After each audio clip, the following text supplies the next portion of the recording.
ఆ 50 ఎకరాలు ఉంటాయి కూడా కమ్యూనిటీ గ్రేజింగ్ డెవలప్ చేసి డాక్రా ఉమెన్ ద్వారా వీళ్ళకి పిల్లలందరికీ ఇచ్చి వీడు చదువుకోవాలి. మీరు నువ్వు పని చేస్తూ చదువుకుంటావా? పోనీ అదే ఎందుకు రాదురా?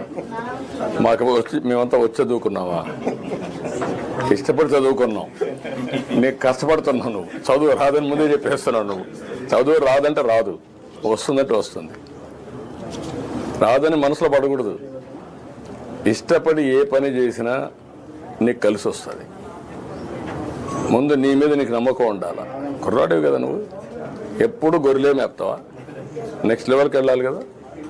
ఇప్పుడు ఆయన ఉన్నాడు, మీ కులమే, వాళ్ళ నాన్న మంచి పారిశ్రామికవేత్త, ఈయన వచ్చాడు, ఈరోజు బ్రహ్మాండంగా మంత్రిగా పనిచేస్తున్నాడు. మరి నీ మాదిరిగా గొర్రెలే మేపుకుంటా అనుకుంటా ఆయన ఏమైండేవాడు? ఏమంటావు? చదువుకుంటూ గొర్రెలు మేపు. చదువు కూడా ఇంటికాడ నుంచి కూర్చొని నేర్చుకోవచ్చు, అప్పుడప్పుడు క్లాసులో పోవచ్చు, అప్పుడు డిగ్రీలు వస్తాయి. 2 పనులు చేయి. ఎందుకంటే చదువుకుంటే పెద్ద కష్టం కాదు. ఈరోజు సెల్ ఫోన్ వాడతావా? బ్రహ్మాండంగా కొడతావా? సెల్ఫీ తీస్తావా? మరి ఎట్లా నేర్చుకున్నావు?